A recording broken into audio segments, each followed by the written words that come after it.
Okay. Oh, forgot to go live, everybody. But all I'm doing is we're going to be going over um, the felon voting rights case, and what we're going to do is apply the stuff that we talked about previously on how, like, generally how to organize things. We're going to actually see it in action, and my people that are in person right here are going to help me out finding stuff for that. So we'll get into that a little bit. I think we can focus in on the interp a little bit. Okay. Now, we're going to be doing a little bit of review. To remember any part of this first section, you don't need to close your notes. It's fine if you have notes. But, like, what? Okay, so what is it? When we start off, you know what? And I'm going to put just the slight little modification here. It's not that the structure is different, but have a little attention getter.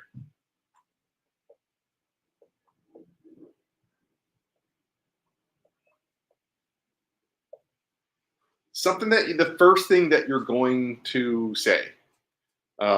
Okay.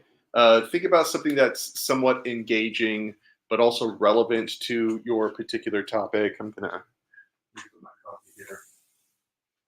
Let's brainstorm a little bit. What's a way that you've been assigned the affirmative on felon voting rights, that you want to increase felon voting rights, and instead of saying hello, my name is, right? Instead of starting off with something boring like that, starting off with something that is relevant to felon voting rights. Now, you don't want to be shy about the fact that you are in favor of increasing felon voting rights.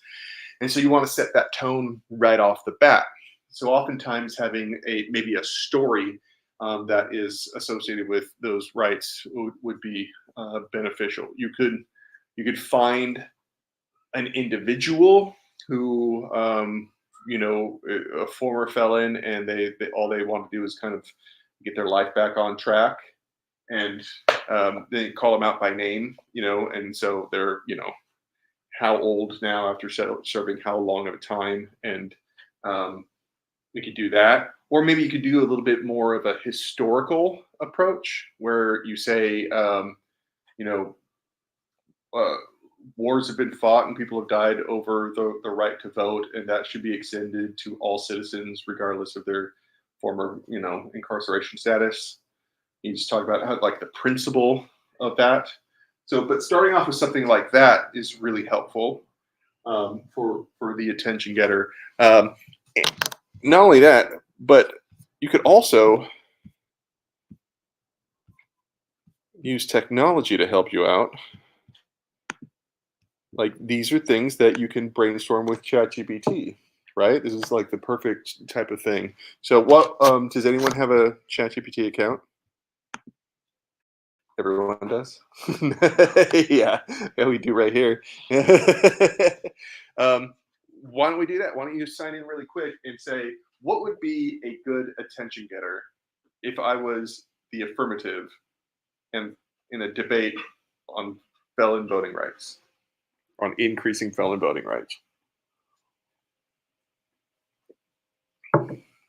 You can prompt it to be a little bit more specific and direct it the way that you want to go. So, like what I said, where you a personal story or a historical perspective, you can say, give me a attention getter that gives historical perspective on felon voting rights.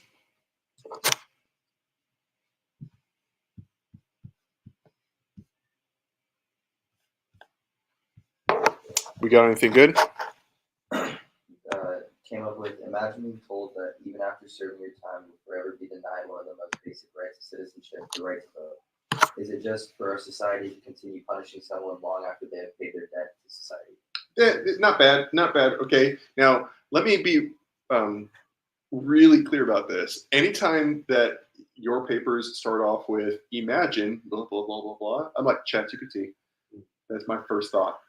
All right, imagine a world, imagine that you, imagine anything. It's like, that's like the standard way, like, because it's so damn generic, everyone starts their stuff off that way, Okay, so my first indication that you are just reading off of a script that you didn't, have any part in generating. Um, that's my first indication right there. Okay, so so this is like the fairness intro, right? And so the attention getter is you could use that in terms of fairness, but I would reword that. Um, I I am a proponent of using technology to help us lighten our re- requirements for labor, but you still want to work hard about critical thinking. Okay, you still want to slow down and think about it, and so just because it generated it, you're like, well, I guess it sounds fine. Like, ask questions. You're like, does it sound like me? Does it sound like a robot? Don't let the robot speak for you. Okay, so let's get into so start off with an attention getter, and then we get into the first thing, and this is I'm going to start putting this in parentheses because you don't need to write out type, but the first thing is type. Yeah. You know how you had talked about fairness? Mhm. It'd be better to say, like, instead of imagine, you could just start saying, like, it's not fair. Yeah, absolutely. Like that starts off strong. You know what I mean? Yeah. It's kind of like you say, our justice system, it depends upon fairness, and continuing to punish somebody for life for something that they've already served time for is fundamentally unfair. Thank you all very much for being here. My name is. That's where you can start introducing yourself. See, like get a sentence or two into it before you start doing the thank yous, and you just sound like you're ready to go. You know what I mean? That you're on top of it. So yes, I would do that. I'd be a lot more affirmative. Okay. So some of these other things are going to be cookie cutter, right? You don't need to make a whole bunch of modifications to it. You don't need to make absolutely every part of your speech original and unique, right? There's some things that are patterns, right? This one is an example of that. So you're saying that this is a policy topic, that it says, can we get the wording of the resolution? Do you have that in front of you? Like question of fact, value, policy. Yeah, no, this is a policy, but we want to explain why it is a policy by pointing out the resolution, how it's worded, right? So Does So- it say you should? yeah. So the Oh. term should. Well, we should in like agent of action or an agent of action. Yeah. So the word should is in there because it says the United States federal government should increase felon voting rights. Okay. So the word should implies a policy. The United States federal government as an agent implies a policy, right? They're passing a law. And so both of those things indicate that this is a policy debate. And a policy debate means that you propose a plan and then we debate about advantages and disadvantages, right? So this is really, really basic stuff. You're like, why do we need to do that? I promise you, it's helpful, all right? So if it never becomes an issue, that's good.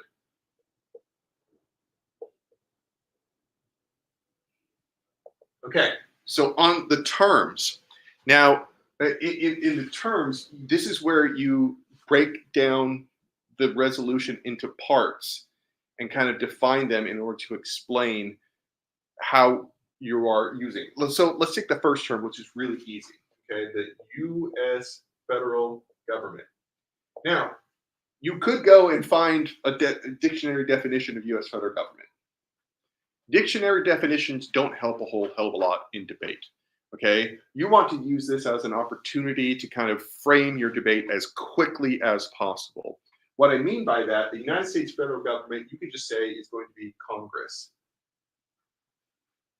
Congress is part of the federal government, right? So is the Supreme Court, so is the presidency. But in this case, even though those things are part of the federal government, the only one that really matters for our debate is the fact that Congress is part of the federal government because Congress is going to pass a law. Getting that? Even though this is not the dictionary definition, it still makes sense. In debate, we call this as an operational definition. Okay?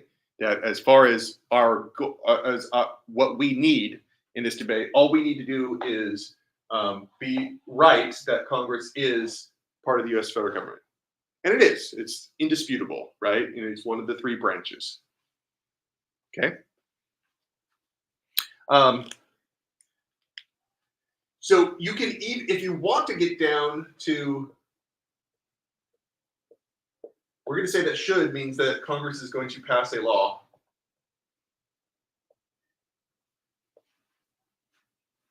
The only action that Congress does is, well, I mean, they investigate things, but they pass laws, right? And you're just being really straightforward. So the United States federal government should. So Congress is going to pass a law.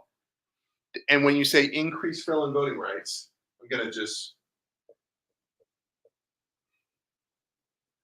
this little up arrow, felon voting rights. Now, I'm giving you a little clue on how to take notes. When your topic has a phrase that comes up over and over again, and like you're going to be talking about felon voting rights, when you're taking notes, might as well shorten that at every opportunity. So FVR, just for the sake of this round, is going to mean felon voting rights. Anytime someone says it, you can just do FVR on your notes. It makes it a lot quicker, right? This is especially helpful in competition. And I'm going to use that as a little segue. Our very first meeting of the speech and debate team is this Friday, the official meeting. If you were thinking about it, and pining over it, wondering whether or not it's for you, this is your opportunity to join. Let you know. Anyways, Friday, 10 o'clock, this room. Okay, that goes for our sole viewer here as well. I don't know. Are one of you the ones viewing it on YouTube right now? Oh, sweet. We got someone at home. We got two people at home. Yeah, very nice. Remember, you can always add comments, and I can see them and answer them and things like that. Okay, so when you say increasing felon voting rights, this is where that search that I asked you to do a second ago comes in really helpful, because I believe I think I'm right. It's the ACLU has a really beautiful graphic of the American 50 states and what the different levels of felon voting rights are. Did we look that up, anyone? Out of the three of you? My wife was not wanting to work with me today.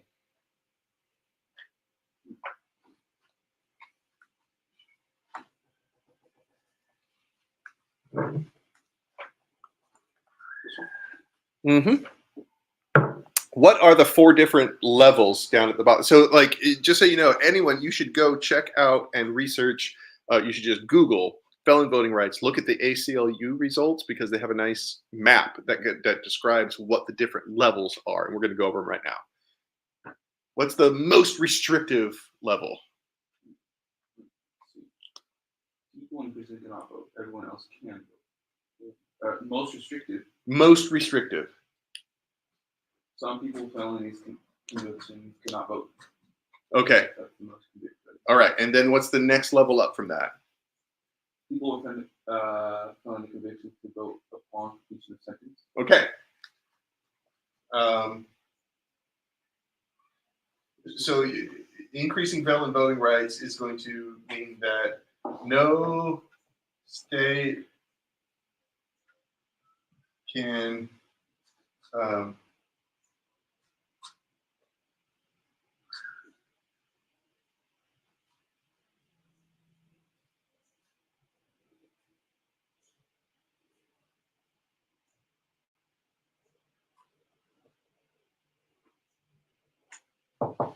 take a look at this definition. So Congress is going to pass a law to increase felon voting rights. Congress is going to pass a law that says no state can disenfranchise felons for life. What you're doing is you're trying to restate the resolution in a way that's clearer and has better boundaries, right? Knowing who is for what does that mean? Okay. Right now, there are states that can disenfranchise felons for life. Right? That's where it says that some felons can never vote again. That's the most restrictive. Yeah. Yeah. So if all I do is say, okay, you're not allowed to have that level of restriction, I'm increasing it. Notice though, that does not mean that I'm increasing felon voting rights equally amongst all states. Can you tell me which states are the most restrictive?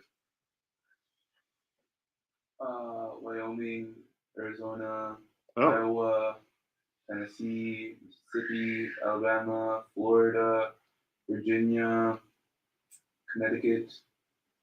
really? Connecticut is the most restrictive?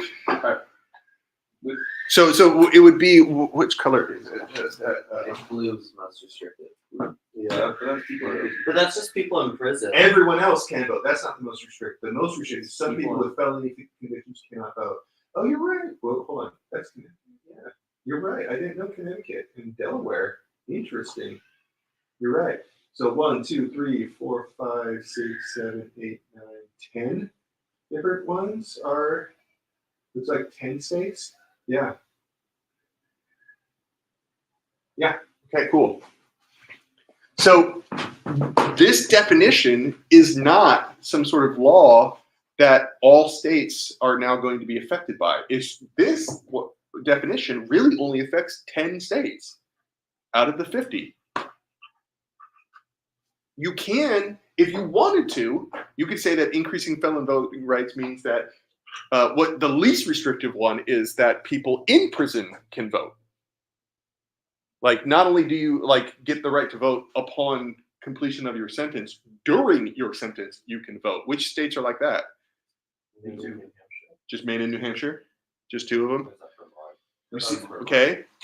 So the point that I'm trying to make is, right from the beginning, you are staking out your ground.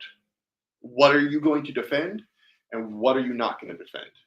You do not need to defend that all 50 states must allow felons to vote in prison like Maine allows, all right? You can just say, okay, those 10 states that restrict it, you have to step up, all right? You have to change those rules. And so there's like 4 different levels, which means that you have a choice of 3 plans, right? Because you can't do the most restrictive, otherwise you're not increasing felon voting rights. So as long as you're not doing that one, then you're increasing felon voting rights. See that? You have 3 choices on that particular map. So that's really freaking helpful, right? That's going to affect your advantages and disadvantages when people are going to come up and say, "Oh my God, this is going to sway national elections." It's like, well, hold on a second. We're only talking about 10 states, and they are not the most populous states. All right, they're not going to be swaying things one way or the other. So the amount of felons that are going to be affected by this law is actually pretty minimal. Got it? So like you can think ahead. You can start setting traps, or at least setting up some defense for you if you don't want to defend, the most extreme. But if you want to go hard, you're like, all right, you can't. You can say that increasing felon voting rights means that everyone has a right to vote, regardless of whether or not you were in prison or not. That would be a different, but both of those definitions fit, right? Both of those are a version of increasing felon voting rights. So if you're doing any other topic, this same strategy kind of applies. Start looking at terms that have different definitions and different levels of burden, all right? And choose what burden you want in your debate, what you're willing to defend. Really important stuff right there, okay? And it's so simple, it's so small, it's so subtle, right? Just this one definition of this one term changes the direction of the debate already, okay? If someone is debating against you, could they just say something about the felons of this state make up this majority of the state? It wouldn't change anything. Okay, when you say, so the question that is, well, can't they just say this? Can't my opponent just say that? Yes, they can say anything they want. The question you're asking is that going to mean that I lose the debate? Right? Not like, and you can start answering that on your own as well, right? Let me make sure I got this. So if somebody says, what was it, that this only affects majority? What? You said a majority, but I don't understand that one. Like the minority of the state, these felons make up the part of the minority of the state, Okay. and it won't affect voting that much. Yeah. Outcome of it. Yeah, it won't affect the percentage outcome. won't even affect, like, they won't sway one way or another. And how is that a reason to vote? Why is that a reason to vote against increased felon voting rights? Why is that a disadvantage? Because it won't change anything. It's fine. It'll change something for the people voting. That's what I mean. That's my gut reaction. I'm kind of like, yeah, the outcomes might not change, but for the people's lives that we're talking about, that will change. Is that kind of on point with what you were saying? Okay, just trying to understand the argument. So when we get into the advantages to this, remember, we're going to get down to the bottom, and it might make a little bit more sense when we finish these last two. But you always have to filter things out between the cost and benefits, right? They're like, well, that's not a benefit. It's like, well, is it a cost? Yeah. Should we also define what like voting would look like? Okay. Only define the terms in the resolution. All other clarifications happen in your case. You can clarify things later, okay? This is interpreting the resolution. We have a limited number of words in the resolution. Starting with this prompt, let me walk you from the prompt to my plan. And then once we do the plan, is the plan advantageous? Yes or no? But you have to slow walk people through the logic of why your topic means your plan. So this is a really baby step. Remember, this is about 1 minute, right? Out of 5. So after you've done these things, you want to explain what your plan is, okay? So the USFG will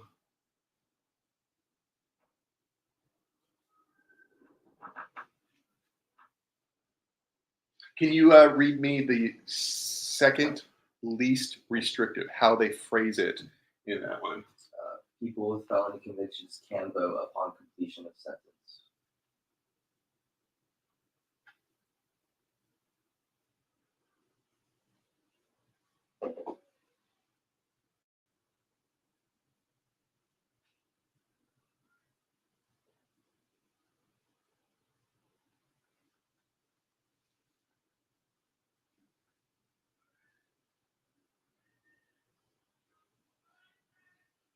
Okay. I'm showing you what like a plan mandate kind of sounds like, but it is a very,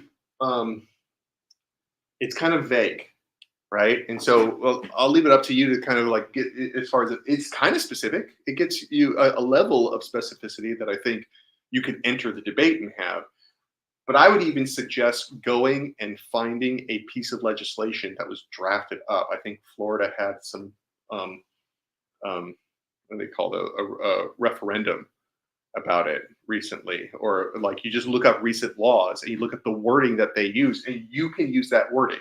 Now, part of the reason I'm doing this is one, to show you that you can start a debate with something this sort of generic and vague. It's fine. But it's also because we just don't have time. Like, I don't want to bore you by going and doing that. But that's the level of research. You know, you spend 10 minutes, find a piece of legislation about felon voting rights that kind of matches this, and say, okay, we're going to model this after, I don't know, Utah's voting laws. Their law says this. We're going to pass that on a national level. It's a really easy thing to do. You just find an example on a state level, and then you say, that state should be the model for the nation. We do it all the freaking time, right? All right. Last thing, we're going to do the criterion. We're going to talk about net benefits. Okay. Net benefits only means that, and I said this before, but repetition is good for things like that. You're saying that, listen, I'm proposing this plan right here, okay? I think that this plan is going to be better than it is worse. It's going to produce more advantages than disadvantages. That's it, okay? My opponent should argue that it produces more disadvantages. If the judge, whoever's watching this, is convinced that there are more disadvantages, go ahead and vote for my opponent. But if I convince you there are more advantages, you vote for me, okay? So now that I have established that, I'm going to give you 2 advantages to show why it's a good idea, and then it will be my opponent's turn to argue the disadvantages. And you're just see, these are just the opening arguments. And so, boom, now you have the two advantages. And so when you talk about like, what do you mean by voting? I think some of that can be, some of those details can come out here. I want you to stick as closely as possible to, and only to, the words in the resolution on this page here. Okay? Okay. So in the first minute, it's all about, what does a resolution mean? What does it mean? Like, what does the debate look like? And then you could get into arguments, okay?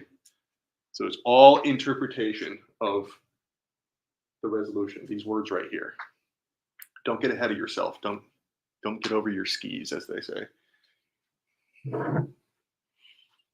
Cool? How are we doing online? Anybody? Questions? I'll be doing it. Okay, so there I have recordings for all the topics already. They should be in the assignment description, yeah? Yeah, there should be 5 links. You go into YouTube videos, so you can do it for your own topic. All right, if you want to. Okay. Okay. The advantages. Now, this is where you're like, okay, so now we're going to say that we have to imagine a world in which people with felony convictions can vote upon completion of their sentence. To imagine a world, and your job is to focus on the advantages to that plan. If there are disadvantages, that is your opponent's job. Okay, so you're not ignoring them, but it's not your job to bring them up. It's their job to bring that up. Right. So do your job. In rebuttals, you can point out where they had an opportunity to do disadvantages and they didn't. So this is not a book report. This is not a history essay on felon voting rights. This is not some neutral overview. You need to take position. Now, this is the reason I'm saying that, and is because sometimes I get students who just kind of go, "All right, here's the history of felon voting rights in the United States." I'm like, I don't care. Like, I want to know why we should change that history. You know what I mean? And in what way, and why is that good? So, like, make sure that you are taking a stand, and the affirmative stance. So no matter what your topics are. So we have felon voting rights, but what's your affirmative topic? I have an electoral college. Electoral college. Okay. But that means you have a Go I look. think it came on C or something like that. Sounds about right. I think it was like. I have to double check.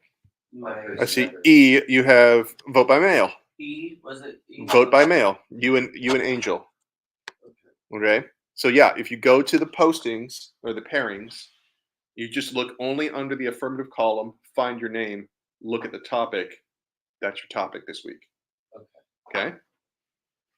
So yeah, you have electoral college, you have vote by mail, and we're doing felon voting rights right now. See that? If you go to the assignment, and can I get confirmation? I have 5 YouTube links on the assignment itself. Different. Yes. Yeah, Okay. All right. Cool. All right. So yeah, and those are like 30-minute sessions right there, maybe 45 minutes of me doing this. Okay. On your topic, on that single freaking topic. Okay. All right. So let's think about, why is it good to increase felon voting rights in this way in particular, or in general? All right. You can even, and you got ChatGPT open. Just a very original thought. What do you? Used by ChatGPT. Reintegration and rehabilitation. Okay. Because it's, I believe, not ChatGPT. They change. That not only a part of that, but as well as it helps people integrate. It says that there's studies showing that people who are more active in voting and in their society show better reintegration and rehabilitation process. I bet you anything if you just said, "Hey, ChatGPT, what are the advantages to increasing felon voting rights?" I bet you anything this would probably be the number one. But yeah, it'll pop up. I promise you. And so using that as like validation, I think is perfectly fine, right? You just got to make sure that you're doing the research because you got to cite sources.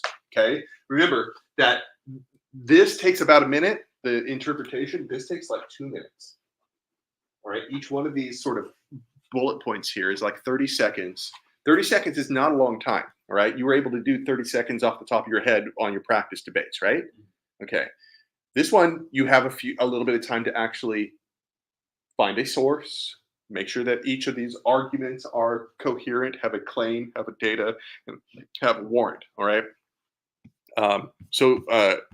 This is where you're demonstrating Toolman model knowledge here. Okay. So, but it's also how you're demonstrating your knowledge of stock issues. Okay. So each stock issue is its own argument. Do we remember what these little symbols mean? H is harms. There we go. There we go. I is inherency. Yes. Solvency. Solvency. Impacts. Okay. So when you write these arguments are going to be of that type. You're going to make a harms argument, and therefore you start off with a harms claim. Okay. So under the harms, you start off with what's the problem. And this is great that you start out. If you get a title to your advantage, it really helps. Okay, because it kind of like now you filter each one of these through that title, and like so the first one, I don't even need ChatGPT.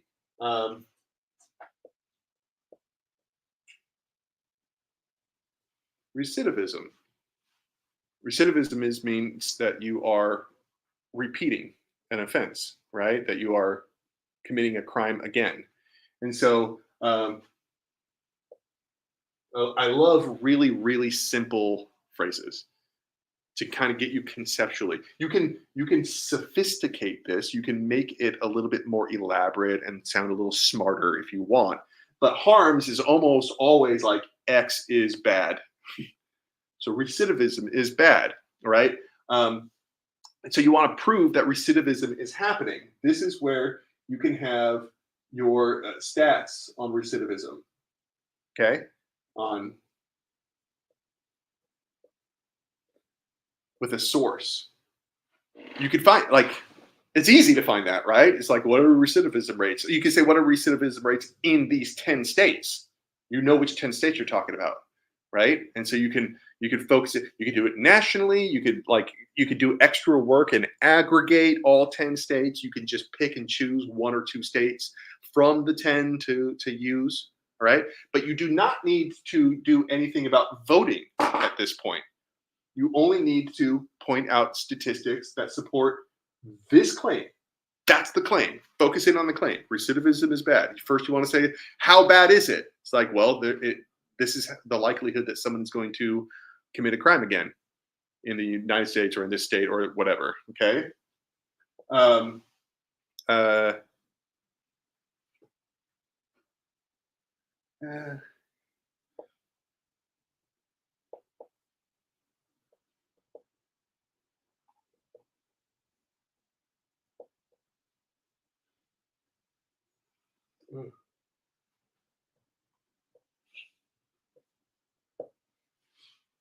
See, I'm keeping it simple, keeping it really simple. Inherency is always why the harms will persist. Why do people reoffend? It's like, well, they reoffend because reintegration is really hard, right? It's hard for you to get work, and you can't, and you feel like an outsider.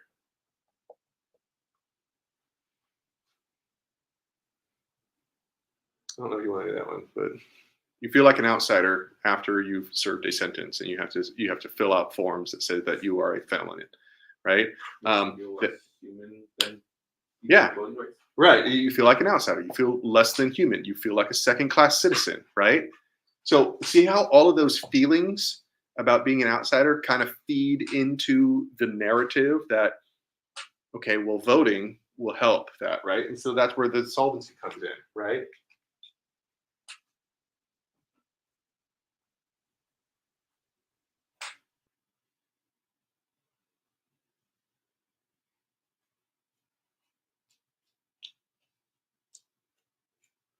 Voting rights.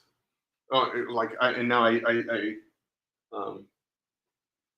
should have just done FVR right there. That would have been a lot quicker, right? Help reintegrate. It's a small thing. I'm not saying that their lives are going to be perfect afterwards, but feeling like you have rights that you get to execute and apply to your life, at least, I mean, it doesn't make you feel less human or more of an outsider. I mean, at some point, at least it takes a step toward it, right? And so you can find an expert that makes this claim. You can find an expert that a source. So these little brackets here of me saying that's where you do research. That's where you find a source. And so notice what I'm doing is I'm not doing the research now, but I'm making sure that I'm telling a story that I'm really confident I could find something. I'm really confident I could find a source that supports this theory. What sucks is that sometimes you think that you make these assumptions that this is right, and then you come across the evidence and the evidence says the opposite. And when that happens, you gotta rework it.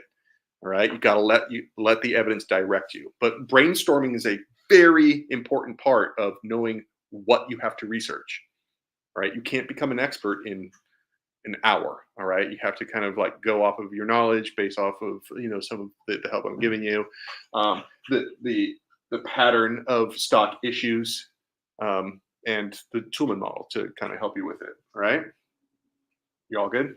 Yeah. So voting rights help reintegration. I think Felon was saying that you came across an actual piece of evidence that said so. That reintegration. Notice how I'm waiting. I'm not I had a recidivism stat. I'm not front loading this piece of evidence. I'm waiting until the solvency in order to do it. Right.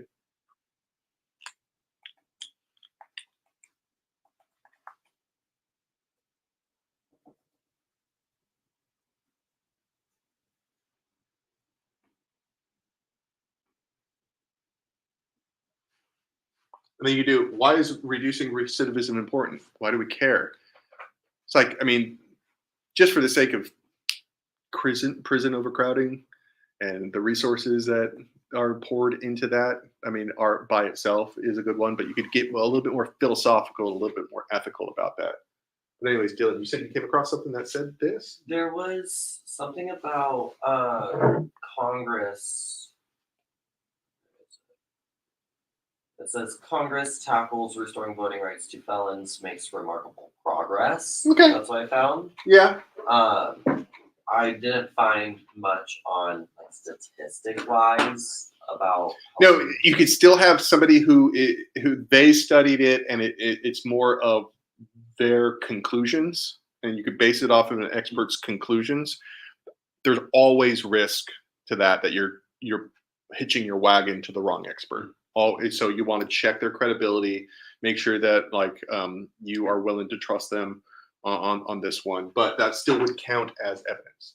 Okay, at least it's a lot better evidence than, hey, I'm some sophomore in college with an opinion about this, right? It's the trust me bro evidence. We're not going to be doing that in here. We're going to base it off of somebody else. And sometimes you choose the wrong evidence. It happens. And that's why we're doing this class. You know what I mean? It's when we get into some of these other topics, there's evidence that I know that people might use, and I'm like, that's bad evidence. You don't want to be using that, right? Even though it looks credible, and it sort of checks all the boxes of good research, it turns out not to be that great. This one, you could probably risk it. Somebody's saying that voting rights helps reintegration. Maybe they've done some sort of study. It wouldn't be a statistical study. They would follow somebody around and report on their life. That counts. Okay. Now, when you talk about reducing recidivism is important, You could get really philosophical about this. You could talk about how, like, our justice system, like, how should it be designed? Should it be a system of punishment, or is it a system of rehabilitation? And you see how that philosophically adds weight to the debate, right? That, you know, so now when they're saying it's like, well, it's only a few people, it's like, yeah, but we're talking about our whole justice system.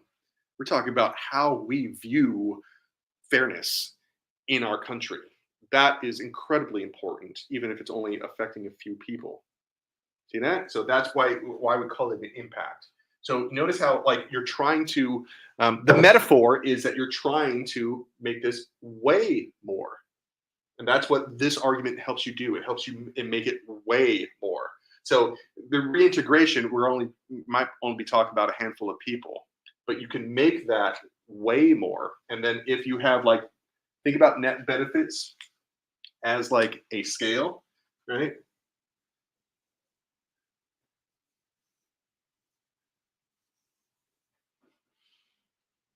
Right? So you say net benefits is just like, we're going to use a scale, and you're going to put your advantages on this side, and you're going to put disadvantages on this side.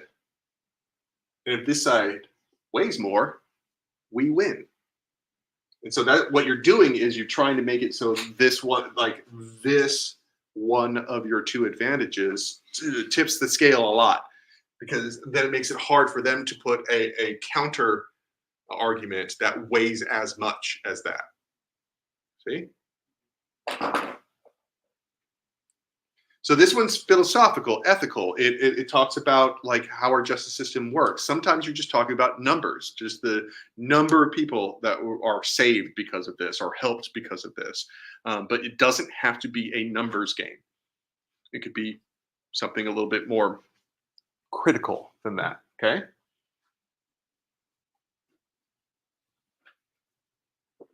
How are we doing on this? Is it making sense, at least for now? Right? Yeah, I'd be thinking, like, how do I apply this to my topic? Right? How do I, I'm not doing felon voting rights, but all this stuff is still helpful, right? It's just like you're just plugging and playing a different topic in there. So how would you do a second advantage?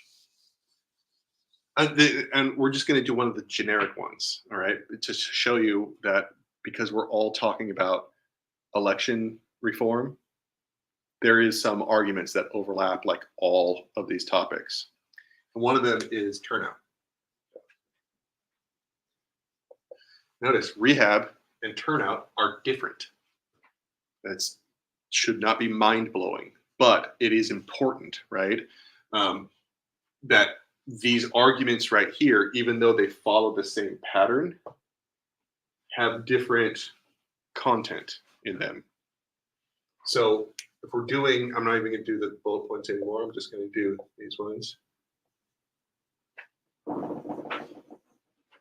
The reason why these things are helpful is because you can generate rough claims without doing research, but those claims help direct your research. Look how, like, oh, I need to find a statistic on recidivism. I need to find something that says they're an outsider. I need to find something that says that it helps to reintegrate. Apparently it's already there. And I got to find something philosophical about why reducing recidivism is important. That's way more direct than what you started with, which is like felon voting rights. Google, enter, like, whatever random shit pops up, like, you have a direction for your research because of this, all right?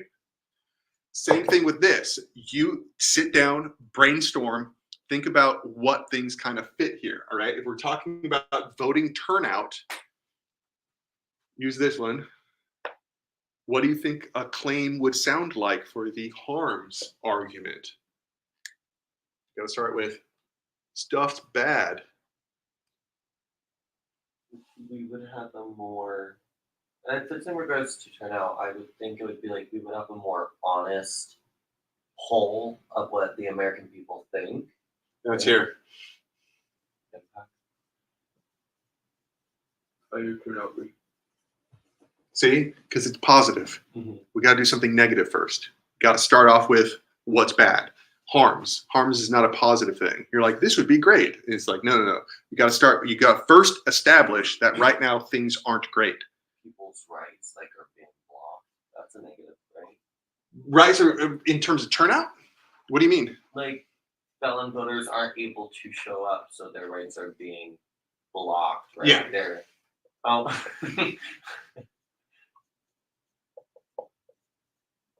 It's close. And here's the thing. It's like, that is really common. A lot of people, I'm like, what's the harms? Like half the time they give me the inherency. All right. Felons can't vote. What does that mean in terms of turnout? Involvement. Yeah, we have.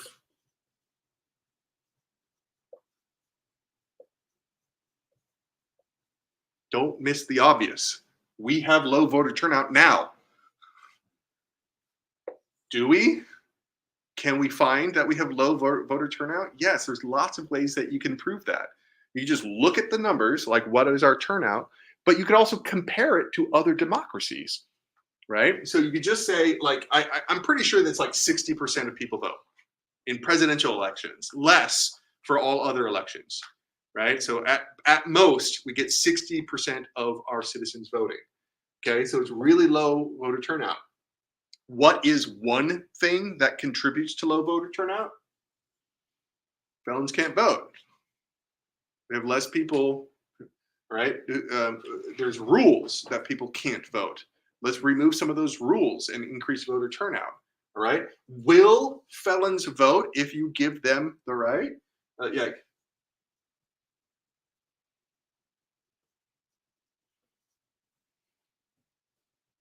What evidence can you find that they will actually do this? That like it will solve, right? And then you can get into why is that important. It gives us a better vision of like what Americans actually want, right? I think that even on the recording that I did, these aren't exactly the same ways that I organize the advantages. So I can do this without looking anything up, right? You can kind of go, all right, what do I need? Here it says, like, I just looked up what's the percentage of people that are felons. 8% of people in the U.S. Okay. So you could increase by 8%. You can probably, I would even put that as a little extra piece of data. Just because there's 8% doesn't mean 8% will vote. Yeah. It gives you a ceiling. Yeah, it gives you and that's perfectly fine. That's a perfectly logical way of going about sort of establishing what type of impact can we expect. You can even maybe put it in the impacts, but that kind of it doesn't give you all that weight. You know what I mean? If you're only talking about 8% or a fraction of a fraction, right? But yeah, you can use that absolutely. And then remember, the point is for you to fill 5 minutes, right? That's the first goal. Have a 5-minute speech that's relevant. All affirmative for felon voting rights. Maybe you win. That's not the important part. The important part is 5 minutes, all affirmative arguments. No overview stuff. No, it's like, oh, let's take a look at both sides of this. It's like, no, the debate will look at both sides. You are looking at one side, okay, as the affirmative. So make sure you're focused on that one. But you see how you can brainstorm before you ever type one word into any search bar on anything and get a rough structure of like, what am I going for on this one? All right.